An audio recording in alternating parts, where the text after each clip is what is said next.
അസ്സലാമു അലൈക്കും. ഞാൻ റമീസ. കാലിക്കറ്റ് ഫ്ലേവേഴ്സിലേക്ക് നിങ്ങൾക്ക് എല്ലാവർക്കും സ്വാഗതം. ഇന്ന് നമ്മൾ നല്ല ഇറച്ചി ചോറാണ് ഉണ്ടാക്കിയിട്ടുള്ളത്. കാലിക്കറ്റിൻ്റെ ഒത്തൻറ്റിക് സ്റ്റൈലിലുള്ള ഇറച്ചി ചോറ് എൻ്റെ ഫേവറേറ്റ് ആയിട്ടുള്ള ഒരു ചോറും കൂടെയാണത്. അപ്പോൾ നിങ്ങൾക്കും തീർച്ചയായിട്ടും ഇഷ്ടമാവുമെന്ന് വിചാരിക്കുന്നു. അപ്പോൾ നിങ്ങൾ വേഗം റെസിപ്പി എങ്ങനെയാണെന്ന് കണ്ടു നോക്കി.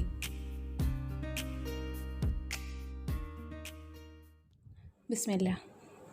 അപ്പോൾ നമ്മൾ ചോറ് ഉണ്ടാക്കാൻ വേണ്ടിയിട്ട് ആദ്യം തന്നെ നമുക്ക് കുറച്ച് തേങ്ങാപ്പാൽ റെഡിയാക്കി എടുക്കണം. അപ്പോൾ അതിന് വേണ്ടിയിട്ട് ഞാനിത് ഒരു തേങ്ങ ചിരകി എടുത്തിട്ടുണ്ട്. ഇതിപ്പോൾ ഒരു ചെറിയ സൈസിലുള്ള തേങ്ങ ആണ് കേട്ടോ, മുഴുവനായിട്ട് എടുത്തിട്ടുണ്ട്.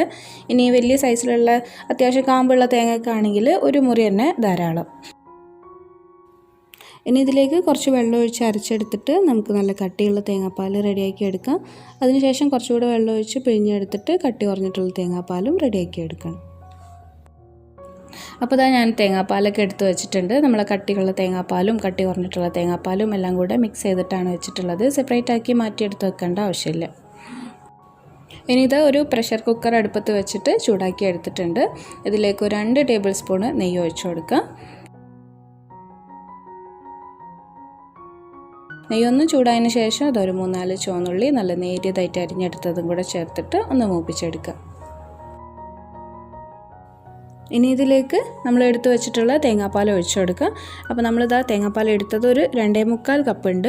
ഇനി ബാക്കിയുള്ളത് നമുക്ക് വെള്ളം ഒഴിച്ചു കൊടുക്കുക. അപ്പോൾ ഞാൻ 1 കപ്പ് അരിക്ക് 3 കപ്പ് തേങ്ങാപ്പാലും വെള്ളം എന്നുള്ള കണക്കിലാണ് എടുക്കുന്നത്. 3 കപ്പ് അരിക്കുള്ള ചോറാണ് ഇന്ന് ഉണ്ടാക്കുന്നത്. അപ്പോൾ നിങ്ങൾ എത്ര കപ്പിലാണോ ഉണ്ടാക്കുന്നത് അതിനനുസരിച്ചിട്ട് അളവിൽ മാറ്റം വരുത്താം കേട്ടോ. പിന്നെ ഈ ഒരു കണക്കിലെടുക്കുമ്പോൾ കറക്റ്റ് വേവായിട്ടുള്ള ചോറാണ് കിട്ടുക. കുറച്ച് നല്ലോണം വെന്തിട്ടുള്ള ചോറാണ് ഇഷ്ടമെന്നുണ്ടെങ്കിൽ 1 കപ്പ് അരിക്ക് 3.5 കപ്പ് വെള്ളം എന്നുള്ള കണക്കിൽ എടുക്കാം കേട്ടോ. ഇതിലേക്ക് ഇനി ആവശ്യത്തിനുള്ള ഉപ്പ് ചേർത്ത് കൊടുക്കാം. പിന്നെ അതാ നമ്മൾ കഴുകി വാർത്തിയെടുത്തിട്ടുള്ള അരിയും കൂടെ ഇട്ട് കൊടുക്കുകയാണ്. ഇതിപ്പോൾ കുറുവ അരിയാണ് എടുത്തിട്ടുള്ളത്. നിങ്ങൾക്ക് ഇതിന് പകരം ജയ അരിയോ അല്ലെങ്കിൽ മട്ട അരിയോ എടുക്കാം. മട്ട അരി എടുക്കുമ്പോൾ എനിക്ക് അത്ര ടേസ്റ്റി ആയിട്ട് തോന്നിയിട്ടില്ല. നിങ്ങൾക്ക് വേണമെങ്കിൽ യൂസ് ചെയ്യാം.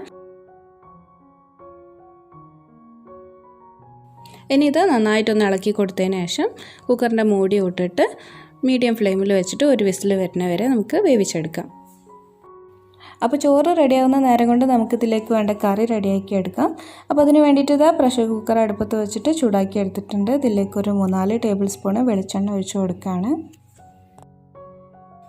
ഇതിലേക്ക് ഇനി ഒരു 2 മീഡിയം സൈസിലുള്ള ഉള്ളി നല്ല നേരിയതായിട്ട് അരിഞ്ഞെടുത്തതും ഒരു 3-4 പച്ചമുളക് അരിഞ്ഞെടുത്തതും, അത് നിങ്ങൾ എരിവിനനുസരിച്ചിട്ട് എടുക്കുക. അതേപോലെ തന്നെ പച്ചമുളകിൻ്റെ എരിവിനനുസരിച്ചിട്ടും മാറ്റം വരും.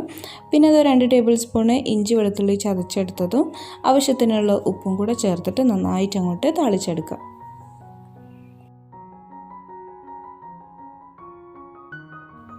ഇതിൻ്റെ കൂടെ തന്നെ ഒരു 1/2 ടീസ്പൂൺ ഉലുവയും കൂടെ ചേർത്ത് കൊടുക്കുന്നുണ്ട്. ഇതിലേക്ക് ഇനി ഞാനിത് ഈ ഒരു വലുപ്പത്തിലുള്ള തക്കാളിയാണ് എടുത്തിട്ടുള്ളത്. ചെറിയ തക്കാളിയാണെങ്കിൽ 2 എടുക്കാം കേട്ടോ. നമ്മളെ ഉള്ളിയൊക്കെ ഇതാ നന്നായിട്ട് വഴന്ന് കിട്ടിയിട്ടുണ്ട്. ഇനി ഇതിലേക്ക് നമുക്ക് മസാലപ്പൊടികളൊക്കെ ചേർത്ത് കൊടുക്കാം. ഒരു 1/4 ടീസ്പൂൺ മഞ്ഞൾപ്പൊടി ചേർത്ത് കൊടുക്കാം. പിന്നെ ഒരു 3 ടേബിൾ സ്പൂൺ മല്ലിപ്പൊടി ചേർത്ത് കൊടുക്കുകയാണ്.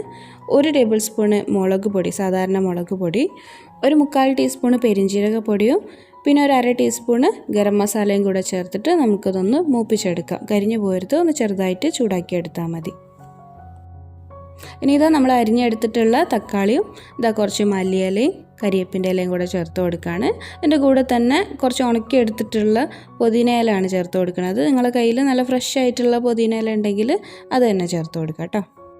ഇനി ഈ തക്കാളിയൊക്കെ നന്നായിട്ട് ഉടഞ്ഞ് കിട്ടുന്ന വരെ നമുക്കൊന്ന് വഴറ്റിയെടുക്കാം. ഇപ്പോൾ ഇതാ തക്കാളിയൊക്കെ നന്നായിട്ട് താളി കിട്ടിയിട്ടുണ്ട്. ഇനി ഇത് നമ്മൾ കഴുകി നല്ലോണം വെള്ളമൊക്കെ വാർത്തി എടുത്തിട്ടുള്ള ഇറച്ചി ചേർത്ത് കൊടുക്കുകയാണ്. ഇതിപ്പോൾ 1 കിലോ ഇറച്ചിയുണ്ട് കേട്ടോ, അതും എല്ലോട് കൂടിയിട്ടുള്ള ഇറച്ചിയാണ്. ഇനി ഇത് നന്നായിട്ടൊന്ന് ഇളക്കി കൊടുത്തതിന് ശേഷം നമുക്ക് വേവിച്ചെടുക്കാം. പക്ഷേ ഞാനിതിലേക്ക് ഒരു 1/4 കപ്പ് വെള്ളം കൂടെ ഒഴിച്ചു കൊടുക്കുന്നുണ്ട്. ഇതിപ്പോൾ സ്റ്റീലിൻ്റെ കുക്കർ ആയതുകൊണ്ട് മാത്രമാണ് കുറച്ച് വെള്ളം ഒഴിച്ചു കൊടുക്കുന്നത്. ഇല്ലെങ്കിൽ ചെറുതായിട്ടൊന്ന് അടി പിടിക്കാനൊക്കെ ചാൻസ് ഉണ്ട്. അലൂമിനിയം കുക്കറിലൊക്കെ ആണെങ്കിൽ വെള്ളം ഒഴിച്ചു കൊടുക്കാതെ തന്നെ നമുക്ക് ധൈര്യമായിട്ട് വേവിച്ചെടുക്കാം. അപ്പോൾ ഇതാ നന്നായിട്ട് മിക്സ് ചെയ്ത് എടുത്തിട്ടുണ്ട്. ഇനി നമ്മൾ കുക്കറിൻ്റെ മൂടി ഇട്ടിട്ട് വേവിച്ചെടുക്കാം.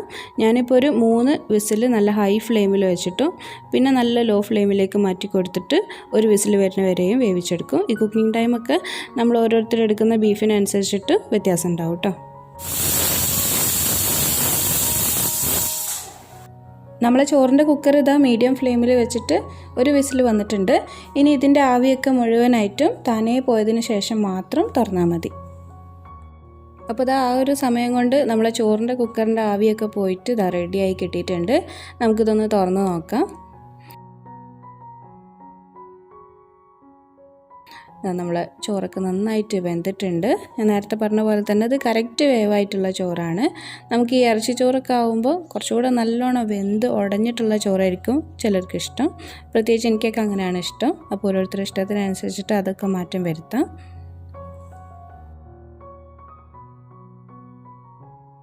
നമ്മളെ ചോറും കറിയൊക്കെ ഒന്ന് നമുക്കിനി മിക്സ് ചെയ്തെടുക്കണം. അപ്പോൾ അതിനുള്ള സൗകര്യത്തിന് വേണ്ടിയിട്ട് ഞാൻ ചോറ് വലിയൊരു പാത്രത്തിലേക്ക് മാറ്റി കൊടുത്തിട്ടുണ്ട്. പിന്നെ നമ്മളെ കറി ഇതവിടെ റെഡി ആയിട്ടുണ്ട്. ഇനി വേറെ പ്രത്യേകിച്ച് പരിപാടികളൊന്നുമില്ല. ഈ കറി ചോറിലേക്ക് ഒഴിച്ചെടുത്തിട്ട് മിക്സ് ചെയ്തെടുക്കാം.